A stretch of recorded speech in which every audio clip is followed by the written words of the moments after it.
बात किया जा रहा है कि हम लोग फिजिक्स का जो चैप्टर था जिसका नाम था प्रकाश का परावर्तन, जिस चैप्टर में हम लोग पढ़ रहे थे तो हमारा 2 वीडियो पहले भी आ चुका है। उसको मतलब कि तो क्या हुआ था, कुछ जो भी प्रॉब्लम था उसके कारण अभी वीडियो थोड़ा सा डिले हो गया था।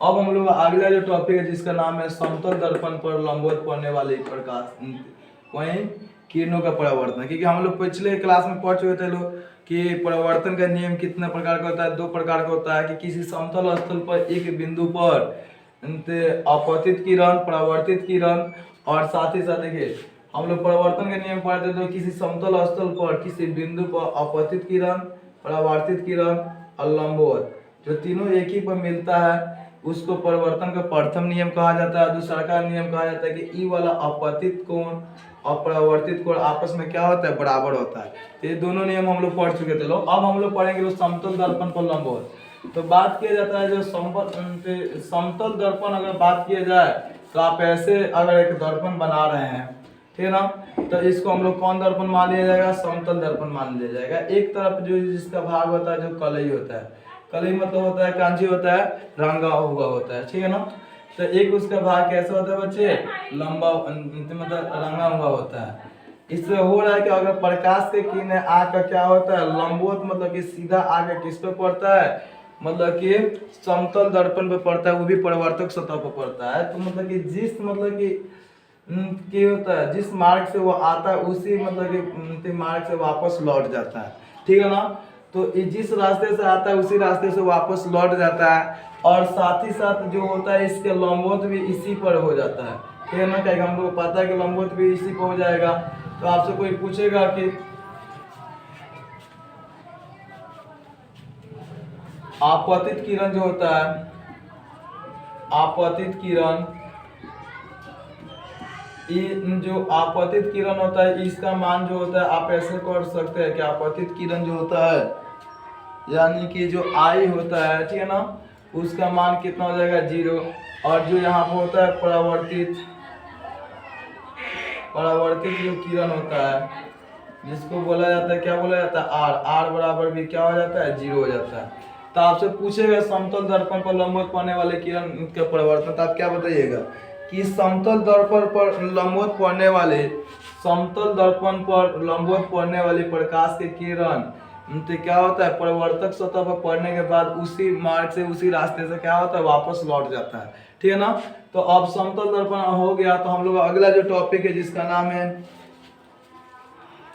प्रतिबिंब।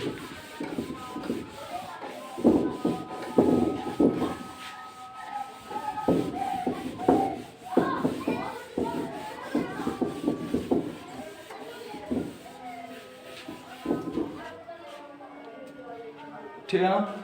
तो हम लोग जो अगला जो है हम लोग कौन से प्रतिबिंब है। प्रतिबिंब को इंग्लिश में बोला जाता है इमेज। इमेज आप समझते हैं, ठीक है ना। इमेज मतलब क्या होता है, फोटो। जो आजकल के जनरेशन के बच्चे ज्यादातर क्या होता है, इमेज से मतलब चिपके होते हैं। कहीं पर भी चले जाए, कहीं पर भी मतलब किसी भी सिचुएशन में क्या होता है, इमेज लेना ही लेना है। तो प्रतिबिंब जो होता है, तो आप कह सकते हैं कि किसी निश्चित बिंदु से या किसी बिंदु स्रोत से प्रकाश के किरणें आकर परावर्तक सतह से टकरा कर वापस लौटता है, और जिस बिंदु पर तो वह काटता है या काटता हुआ प्रतीत होता है उसको हम लोग कहते हैं, प्रतिबिंब कहते हैं। और एक बार फिर समझिए, मान लीजिए एक परावर्तक सतह हो गया, इससे प्रकाश से किरण आता है, ठीक है ना बच्चे।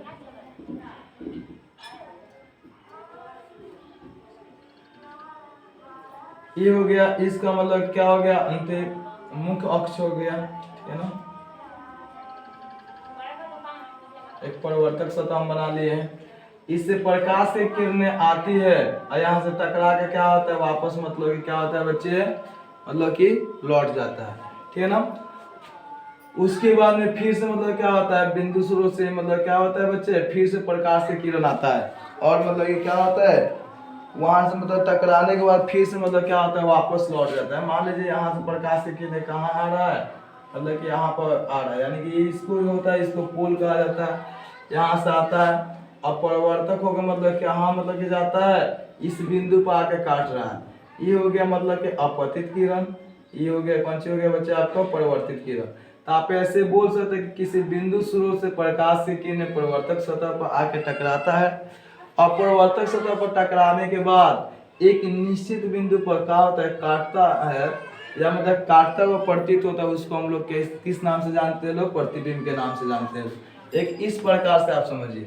मान लीजिए यहाँ पर मतलब एक और मतलब कि हम लोग क्या किए, एक परावर्तक सतह ले लिए, ठीक है ना। अब क्या हो रहा है, यहाँ से प्रकाश की किरण यहाँ से चल रहा है, यहाँ पर आया और यहाँ से आके मतलब इसी रास्ते से वापस लौट के चला गया, ठीक है ना बच्चे। इधर से आया, ये लौट के वापस चला गया, फिर से प्रकाश की किरण यहाँ पर आया और इस रास्ते से वापस लौट कर चला गया। तो एक बात यहाँ पर मतलब क्या हो रहा है, यहाँ पर जो बिंदु है मतलब जो मतलब कि ये तो हो गया अपतित किरण, ये हो गया परावर्तित किरण। यहाँ पर जो हो गया ये हो गया अपतित किरण, ये हो गया परावर्तित किरण। तो आपस में कहीं कटते हुए नजर नहीं आएगा या अनंत कहीं जा कटेगा, लेकिन इसको हम लोग क्या करते हैं, ऐसे आगे इसको बढ़ाते हैं, ठीक है ना। और इसको भी क्या करते हैं, ऐसे आगे बढ़ाते हैं। तो जिस बिंदु पर ये आपस में आप मान लीजिए काटता हुआ क्या होता है, प्रतीत होता है।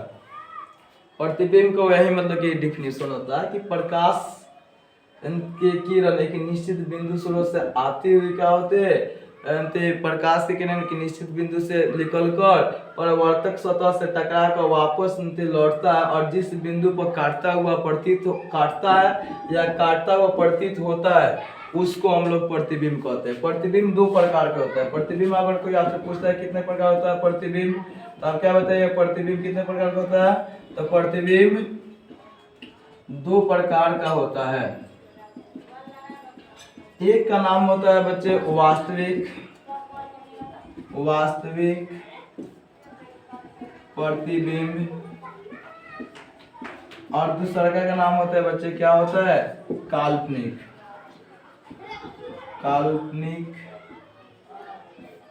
ठीक है ना। एक वास्तविक प्रतिबिंब होता है, दूसरा का होता है काल्पनिक प्रतिबिंब, ठीक है ना। इसी का दूसरा का नाम होता है काल्पनिक का एक और नाम होता है जिसको बोला जाता है आभासी। अगर आपसे कोई पूछेगा आभासी प्रतिबिंब तो आप समझ लीजिए काल्पनिक प्रतिबिंब के क्या होता है, दूसरा का नाम होता है आभासी प्रतिबिंब, ठीक है ना। इसको इंग्लिश में बोला जाता है रियल इमेज, इसको बोला जाता है वर्चुअल इमेज, ठीक है ना। इसको इंग्लिश में किस नाम से जानते हैं हम लोग, रियल इमेज, ठीक है ना। और इसको हम लोग किस नाम से जानते हैं लोग, तो वर्चुअल इमेज, ठीक है ना। तो रियल इमेज वर्चुअल इमेज समझ लिए। अब कोई पूछे वास्तविक प्रतिबिंब क्या है, तो आपको ये किसी बिंदु स्रोत से प्रकाश से किरणें आते हुए और परिवर्तन के बाद किसी मतलब परिवर्तक सतह से टकराने के बाद जिस बिंदु पर काटती है उसी को हम लोग किस नाम से जानते हैं लोग, वास्तविक प्रतिबिंब के नाम से जानते हैं लोग। किसी बिंदु स्रोत से प्रकाश से किरणें आती है, परिवर्तक सतह से टकराने के बाद जिस बिंदु पर जाके काटता है, ठीक है ना। या मतलब क्या होता है बच्चे, जिस बिंदु पर क्या होता है काटता है उसको हम लोग क्या कहते हैं लोग, वास्तविक इमेज के नाम से हम लोग जानते हैं लोग। आपको कोई पूछेगा तो ये वाला आप बना लीजिएगा। इसको वैसे भी इस जो परिवर्तक सतह होता है या ये जो दर्पण हम लोग लिए लोग इसको अवतल दर्पण के भी नाम से जानते हैं लोग, अवतल दर्पण, ठीक है ना। आगे इसके बारे में हम लोग और क्या करेंगे, विस्तार से जानेंगे। ये वाला जो दर्पण होता है इसका नाम होता है उत्तल दर्पण, ठीक है ना बच्चे। तो अवतल दर्पण पर क्या होता है, वास्तविक प्रतिबिंब बनता है, इस पर काल्पनिक भी बनता है, लेकिन वास्तविक का भी समझिए, इसको वास्तविक और काल्पनिक दोनों बनता है, लेकिन यहाँ पर वास्तविक बन रहा है। इस पर मतलब कि उत्तल दर्पण जो होता है इस पर कौन सी बनता है, काल्पनिक बनता है। काल्पनिक अगर कोई पूछेगा तो आप बताइएगा कि किसी बिंदु स्रोत से प्रकाश से किरणें, किसी बिंदु स्रोत से प्रकाश से किरणें परिवर्तक सतह से टकराकर वापस लौटता है और जिस बिंदु को वह काटता हुआ प्रतीत होता है उसको हम लोग किस नाम से जानते हैं लोग, काल्पनिक प्रतिबिंब के नाम से जानते हैं लोग, ठीक है ना। एक और बात हम लोग थोड़ा जान लीजिए, जो क्या होता है वास्तविक प्रतिबिंब होता है हमेशा उल्टा इमेज बनाता है। यहाँ पर कौन सी बनता है, उल्टा, ठीक है ना। उल्टा इमेज बनाने कौन काम करता है, वास्तविक का ई जो होता है हमेशा सीधा प्रतिबिंब बनाता है या सीधा बनाता है। मान लो अगर यहाँ पर ऐसे अगर क्या होता है कोई इमेज अगर आप लोग रख दिए हैं तो यहाँ पर मतलब कि कैसे बन जाएगा, ये इमेज उल्टा बन जाएगा। यहाँ पर क्या होता है बच्चे, इमेज मतलब कि जैसे आप रखते हैं ना बच्चे वैसा ही मतलब जैसे सीधा रखते हैं वैसा ही यहाँ पर सीधा इमेज बनने का काम करता है। तो इसको हम लोग ए नाम दे देते हैं, तो इसको बी दे देंगे, इसको ए डैश नाम दे देंगे, इसको किस नाम से जानेंगे लोग, बी डैश के नाम से, ठीक है ना। या उल्टा इमेज बनाता है, प्रतिबिंब बनाता है, या सीधा प्रतिबिंब बनाता है, आगे हम लोग इसके बारे में डिटेल में क्या किया जाएगा, जाना जाएगा, ठीक है ना।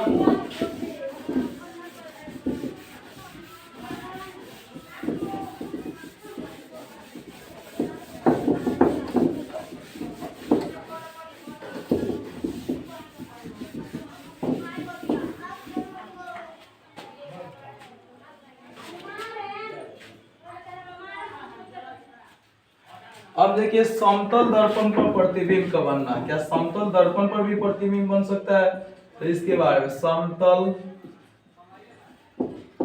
दर्पण पर प्रतिबिंब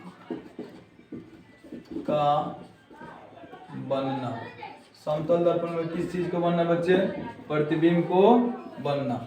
अब देखिए दिमाग में रखिए, समतल दर्पण कहते हैं, आप लोग दिमाग में आ जाना चाहिए कि एक सीधा मतलब कि रेखा हो, और मतलब कि वो मतलब कि समतल हो, मतलब कि उसमें कोई मतलब क्या हो, टेढ़ा मेढ़ा बात होगा जी नहीं होगा। तो मान लो ये एक समतल दर्पण हो गया, इसके नीचे वाला भाग मान लीजिए कलई है या रंगा हुआ है,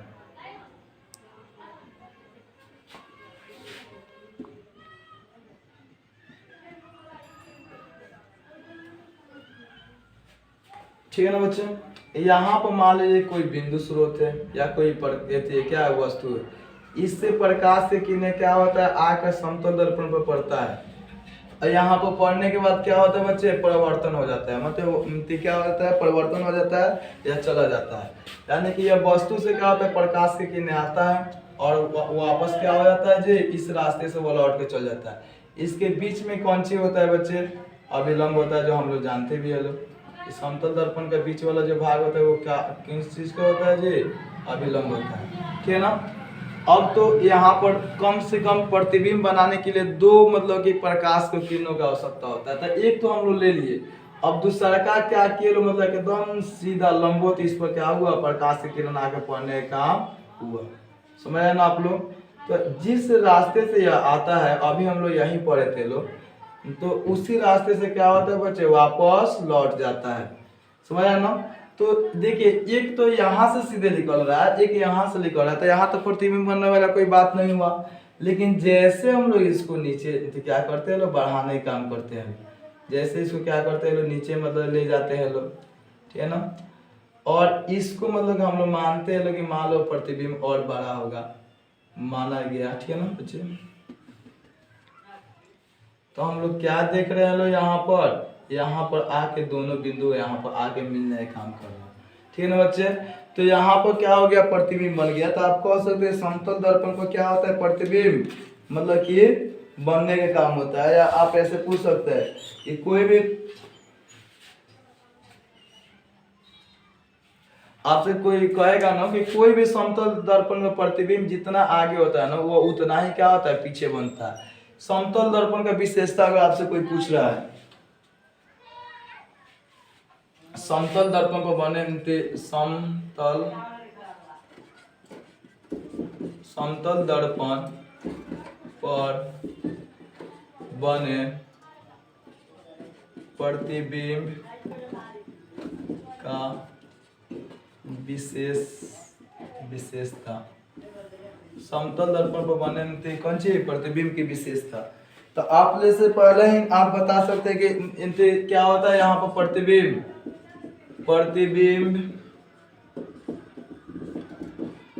दर्पण के पीछे बनता है, दिखाई दे रहा है ना, दर्पण के आगे नहीं बना, दर्पण प्रतिबिंब कहाँ बना है, दर्पण का पीछे बना है, ठीक है ना।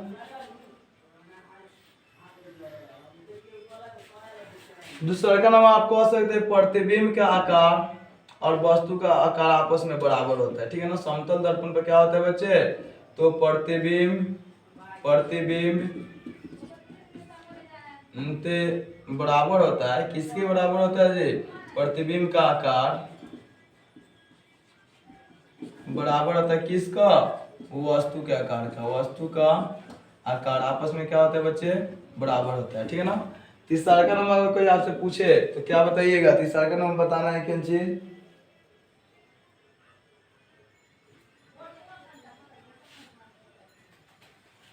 तीसरा का नाम बताना है प्रतिबिंब। प्रतिबिंब क्या बनता है? वस्तु की अपेक्षा सीधा बनता है। ठीक है ना बच्चे? प्रतिबिंब वस्तु की अपेक्षा सीधा बनता है। ठीक है ना? चौथा नंबर में आपसे कोई पूछेगा तो चौथा नंबर क्या बताना है? प्रतिबिंब जो होता है ना बच्चे, प्रतिबिंब पार्श्विक रूप से कैसे बनता है? उल्टा बनता है। ठीक है ना? पार्श्विक रूप से कैसे बनता है बच्चे? उल्टा बनता है। पांचवा नंबर अगर आपसे कोई पूछेगा तो आप बताइए, क्या बताइएगा? प्रतिबिंब आभासी होता है। कैसे होता है? तो प्रतिबिंब आभासी होता है। समझिए यहाँ। ठीक है ना? पहला नंबर कह रहा है कि प्रतिबिंब दर्पण के पीछे बनता है, तो यहाँ पर पीछे बनने का काम हुआ है। प्रतिबिंब का आकार वस्तु का आकार आपस में बराबर होता है, ये दोनों आपस में क्या होगा? बराबर होगा। तीसरा का नाम प्रतिबिंब वस्तु से सीधा बनता है, मतलब ये दोनों मतलब क्या होता है? प्रतिबिंब जो होता है ये वस्तु से क्या होता है? सीधा बनता है। यह प्रतिबिंब जो होता है पार्श्विक रूप से उल्टा होता है। और पार्श्विक रूप मतलब क्या होता है अभी आप लोग बताने जा रहे हैं। मतलब कि पार्श्विक रूप मतलब होता है कि मान लो जब हम लोग आईना के सामने ऐसे खड़ा होते हैं तो जो हमारा जो राइट हैंड होता है ना, जो दाहिना हाथ होता है वो लगता है आईना में बायां हो गया है, और जो हमारे बायां हाथ होता है वो दाहिना में कैसे दिखाई देता है? मतलब दाहिना दिखाई देता है। मान लो किसी आदमी को कान नहीं है तो बायां वाला कान नहीं है, तो आईना के सामने खड़ा होगा तो आईना से दिखाई देगा कि उसका दाहिना कान नहीं है और बायां कान है। तो कुछ इस प्रकार के होता है। ठीक है ना? वो मतलब कि उनके पास से उनके मतलब कि जो अथी होता है ना बच्चे, परिवर्तन होता है, उसके बारे में थोड़ा सा आप जानिए। पार्श्व परिवर्तन।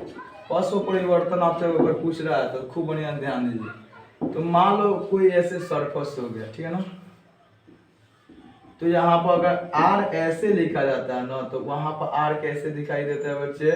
तो आर दिखाई देगा थोड़ा उल्टा दिखाई देगा, उधर से लगता है कि ऐसे आर लिखा हुआ है। समझ ना? ए में तो आपका कोई अथी नहीं है, ए जैसा रहेगा लगेगा वैसा ही है, लेकिन जैसे मतलब हम लोग आर लिखते हैं या बी अगर ऐसे हम लोग लिख रहा है तो उससे ऐसे दिखाई देता है। तो इसी को बोला जाता है पद से परिवर्तन। तो आप बोल सकते हैं पद से परिवर्तन क्या होता है कि पद से परिवर्तन ऐसा परिवर्तन है कि जो मतलब कि दाहिने भाग को बाएं दिखाता है, बाएं भाग को दाहिने दिखाने का काम करता है, उसको हम लोग पद से परिवर्तन कहते हैं। तो वहीं यहाँ पर बताया जा रहा है कि प्रतिबिंब पार्श्विक रूप से मतलब उल्टा बनता है, मतलब कि जो प्रतिबिंब होता है ऐसा दिखाई देता है उल्टा। अब यहाँ पे उल्टा कहने का मतलब आप ऐसे मत समझ लीजिए कि मतलब कि आईना के सामने आप खड़ा होके तो पैर आपका ऊपर दिखाई देगा और सर नीचे दिखाई देगा, ऐसा नहीं। आपका भाग लगता है उल्टा दिखाई दे रहा है, ई वाला भाग आपको ऐसे दिखाई देगा, ई वाला भाग आपको ऐसे दिखाई देता है। अब हम लोग आगे बढ़ रहे हैं लोग।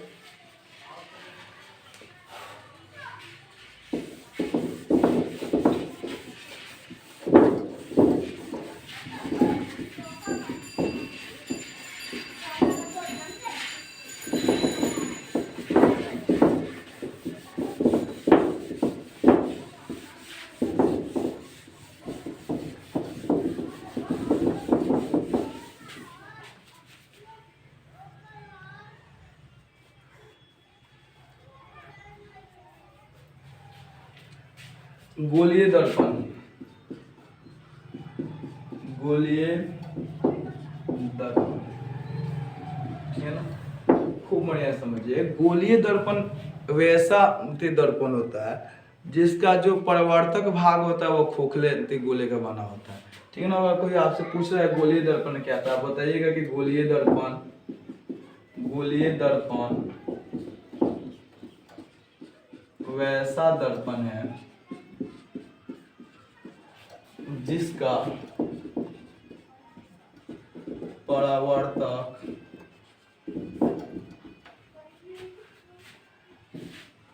परावर्तक भाग खोखले गोले का बना होता है।